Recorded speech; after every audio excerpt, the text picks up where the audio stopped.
Assalamualaikum warahmatullahi wabarakatuh. Hai teman-teman, perkenalkan nama saya Nurul Afifah dari Akuntansi B 2018. Saya ingin mereview sebuah artikel yang berjudul Analisis faktor-faktor yang mempengaruhi kualitas laporan keuangan organisasi nirlaba dalam studi empiris pada LSM di Indonesia, yang ditulis oleh Evi Yuwanita dan diterbitkan pada tahun 2019. Fenomena yang diangkat dari penelitian tersebut adalah menganalisis faktor-faktor apa saja yang mempengaruhi kualitas laporan keuangan organisasi nirlaba pada LSM di Indonesia. Tujuan dari penelitian ini adalah menguji pengaruh karakteristik dana terikat, kompetensi sumber daya manusia, penerapan PSAK 45, dan pemanfaatan teknologi informasi terhadap kualitas laporan keuangan LSM. Penelitian dilakukan pada Lembaga Swadaya Masyarakat atau LSM yang berada di Indonesia pada bulan Mei sampai dengan bulan Juli 2019.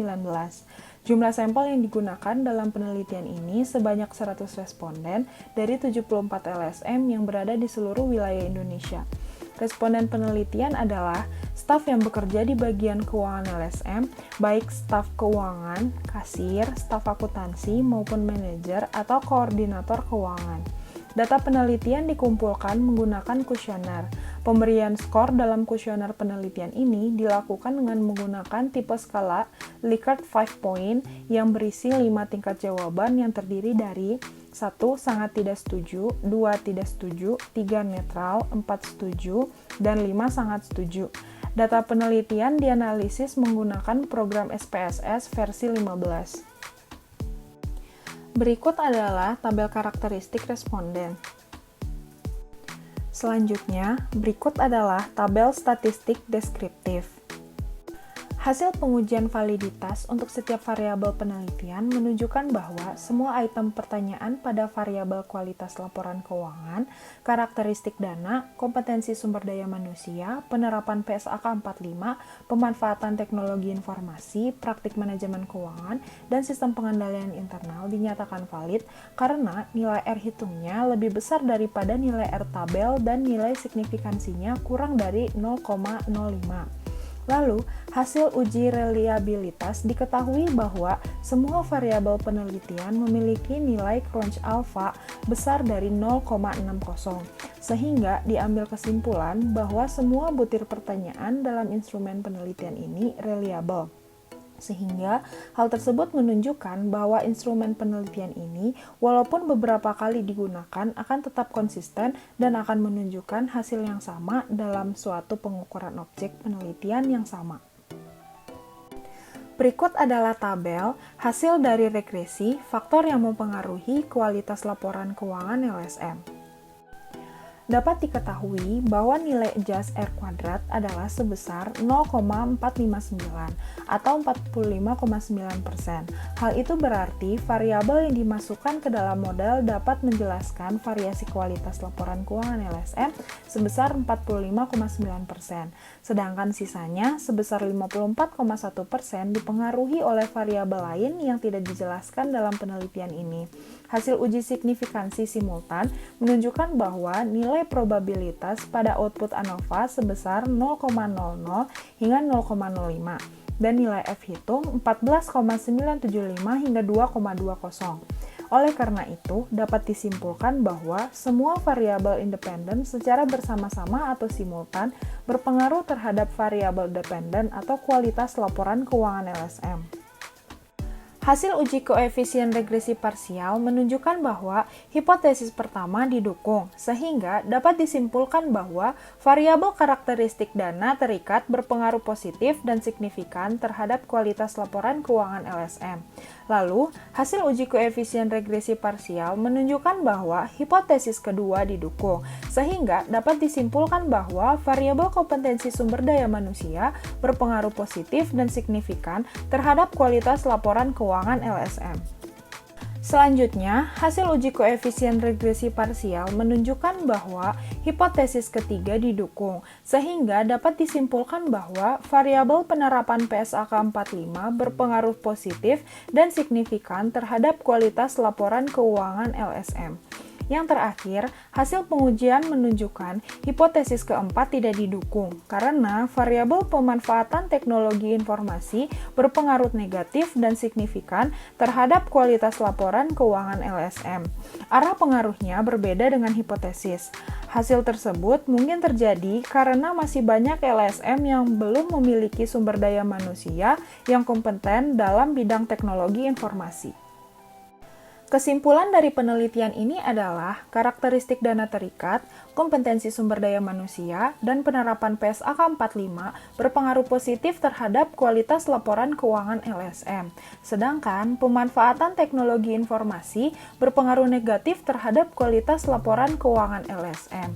Kesimpulan tersebut harus diinterpretasikan dengan mempertimbangkan beberapa keterbatasan. Yang pertama, jumlah sampel hanya sebanyak 100 responden dari 74 LSM di Indonesia, sehingga mungkin kurang mempresentasikan populasi LSM di Indonesia. Yang kedua, pengukuran variabel didasarkan pada persepsi responden yang mungkin tidak sesuai dengan keadaan yang sebenarnya. Dan yang ketiga, peneliti hanya menggunakan 4 variabel independen dan 2 variabel kontrol, sehingga masih ada kemungkinan penambahan variabel independen lain. Halo semuanya, perkenalkan nama saya Salsabila Syiar Fisabilillah. Saya berasal dari program studi akuntansi Universitas Pendidikan Indonesia. Di sini saya akan mereview artikel yang berjudul Peran LSM Fitra dalam pengawasan pelaksanaan APBD Jawa Tengah, studi kasus APBD Bantuan Sosial Provinsi tahun 2012 yang ditulis oleh Rilistian lalu dan diterbitkan pada tahun 2013. Fenomena yang diangkat dari penelitian tersebut adalah menganalisis bagaimana peran LSM Fitra dalam melakukan pengawasan pelaksanaan APBD Jawa Tengah Bantuan Sosial Provinsi tahun 2012. Adapun tujuan dari penelitian ini yaitu untuk mengetahui apa saja yang dilakukan Fitra sebagai bentuk peran mereka dalam melakukan pengawasan terhadap APBD di Jawa Tengah. Pendekatan seperti apa yang mereka lakukan untuk mengawasi APBD dan bagaimana hasil dari pengawasan yang mereka lakukan. Sumber data berasal dari data Premier, yaitu data yang dikumpulkan oleh peneliti sendiri, berasal dari wawancara yang diajukan kepada pengurus LSM Fitra Jawa Tengah dan tim anggaran perangkat daerah. Sedangkan data sekunder yaitu data yang bersifat mendukung pembahasan atau data yang diperoleh dari buku-buku, majalah, dan ataupun jurnal. Teknis analisis data dilakukan dengan wawancara dan dokumentasi. Metode yang digunakan pada penelitian ini yaitu menggunakan metode kualitatif, dan sedangkan tipe penelitiannya yaitu deskriptif analisis. Berdasarkan penelitian yang dilakukan, peneliti menemukan bahwa secara umum partisipasi yang dilakukan oleh masyarakat LSM Fitra sebenarnya ada dan nyata, dalam arti progres mereka untuk melakukan pengawasan terutama pada bidang anggaran itu ada. Keberadaan LSM ini membuka peluang kepada masyarakat umumnya untuk mengetahui kemana atau bagaimana pengelolaan keuangan yang dilakukan oleh pemerintah. Dari sudut pandang secara umum pula, bisa dilihat bahwa kinerja Fitra itu terbukti karena kegiatan yang melakukan bukan sekedar kegiatan yang tidak memiliki tujuan yang jelas. LSM Fitra benar-benar menunjukkan kemampuannya sebagai LSM mampu menjalin hubungan yang baik dengan pemerintah demi terselenggaranya pemerintahan yang transparan.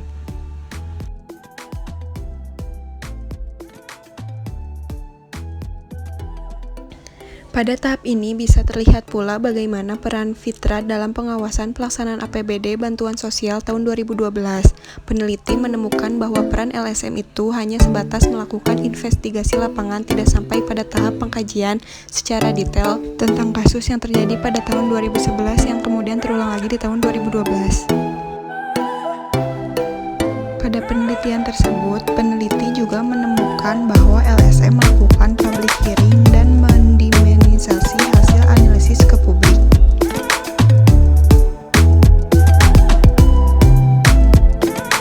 Lalu juga melakukan advokasi dengan tujuan menumbuhkan partisipasi partisipasi masyarakat dalam pemerintahan, mendukung pelaksanaan peraturan kesejahteraan sosial, dan menumbuhkan rasa tanggung jawab.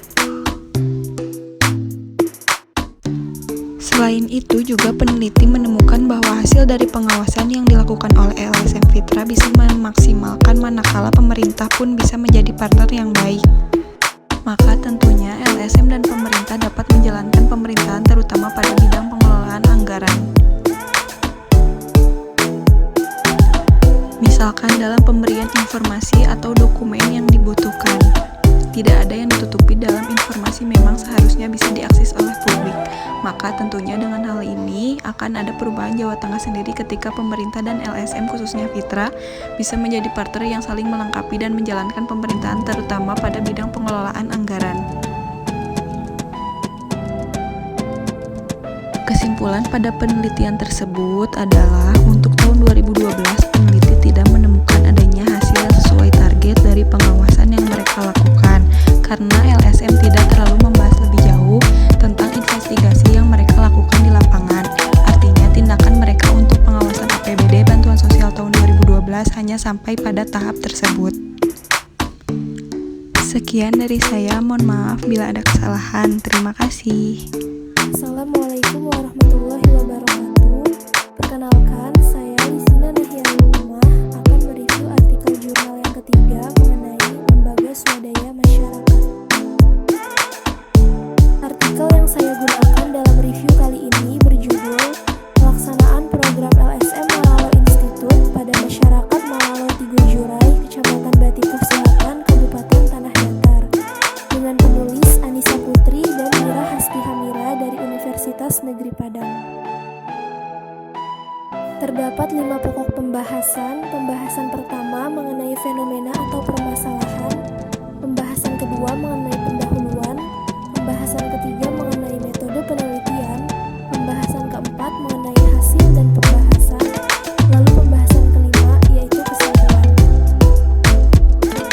Pembahasan 1. Fenomena atau permasalahan yang diangkat dalam artikel ini yaitu untuk melihat bagaimana pelaksanaan program LSM Malalo Institute pada masyarakat Malalo Tigo Jurai. Pembahasan kedua, pendahuluan. Menurut Instruksi Menteri Dalam Negeri Nomor 8 Tahun 1990 tentang pembinaan LSM yang ditunjukkan kepada gubernur di seluruh Indonesia, lembaga swadaya masyarakat adalah organisasi atau lembaga yang anggotanya adalah warga negara Indonesia yang secara sukarela atau kehendak sendiri berniat serta bergerak di bidang kegiatan tertentu yang ditetapkan oleh organisasi atau lembaga sebagai wujud partisipasi masyarakat dalam upaya meningkatkan taraf hidup dan kesejahteraan masyarakat yang menitik beratkan kepada pengabdian secara swadaya. Baroroh 2009. Pembahasan ketiga mengenai metode penelitian. Penelitian ini menggunakan jenis penelitian kualitatif, karena permasalahan dalam penelitian ini bersifat kompleks, dinamis, dan penuh makna. Sedangkan tipe penelitian yang digunakan adalah tipe studi kasus. Teknik pemilihan informan menggunakan purposive sampling. Setelah dilakukan penelitian, maka diperoleh informan sebanyak 41 orang, terdiri dari 14 anggota LSM Malalo Institute, 2 orang pimpinan nagari, serta 25 orang masyarakat Malalo Tigo Jurai. Teknik pengumpulan data dilakukan dengan cara wawancara, observasi, dan dokumentasi dengan teknik analisis data dari Mills dan Huberman. Pembahasan keempat mengenai hasil dan pembahasan. Yang pertama ada program Koin untuk Malalo. Program Koin untuk Malalo dipimpin oleh Koordinator Bidang Sosial dan Budaya, serta didampingi DPH dan anggota LSM Malalo Institute. Program ini dikatakan berhasil karena celengan dibagikan secara merata di setiap jorong di 2 nagari. Lalu diambil 1 bulan sekali untuk digunakan membantu masyarakat. Dalam pengumpulan koin, celengan dijalankan ke rumah masyarakat di setiap jorong. Program Koin untuk Malalo merupakan salah satu program lembaga yang bergerak di bidang sosial dan masih berjalan sampai saat ini. Pelaksanaan program Koin untuk Malalo sudah digunakan dalam membantu masyarakat yang rumahnya kebakaran, masyarakat yang mengalami jantung bocor, dan lansia yang tidak berkeluarga. Yang kedua ada program pemijahan ikan bilih. Pelaksanaan program pemijahan buatan terhadap ikan bilih merupakan program pertama yang dilaksanakan oleh lembaga lokal LSM Malalo Institute. Pemijahan merupakan mata rantai dalam siklus hidup yang menentukan kelestarian kehidupan spesies ikan bilih di Danau Singkarak. Program pemijahan buatan ikan bilih dilakukan karena ikan endemik khas Danau Singkarak ini sudah langka di habitatnya. Tetapi program ini terhenti karena faktor alat dan dana yang minim, serta sumber daya manusia yang belum memadai di bidang tersebut. Dalam pelaksanaan program ini, DPH LSM juga kurang berkoordinasi dengan anggota lainnya, serta tidak membuka diri kepada masyarakat setempat, sehingga masyarakat Malalo Tigo Jurai belum mengetahui program ini secara merata. Selanjutnya sampai kepada pembahasan kelima, yaitu kesimpulan. Berdasarkan hasil penelitian pelaksanaan program LSM Malalo Institute, artikel ini menjelaskan tentang satu program yang berhasil dilaksanakan, yaitu Koin untuk Malalo, di mana program ini masih berjalan sampai saat ini. Sedangkan satu program yang mengalami hambatan dalam pelaksanaannya, yaitu pemijahan ikan bilih, karena faktor alat dan dana yang minim, serta sumber daya manusia yang belum memadai di bidang tersebut. Sekian review artikel jurnal dari saya. Mohon maaf apabila ada kata-kata yang kurang dimengerti. Terima kasih. Wassalamualaikum warahmatullahi wabarakatuh.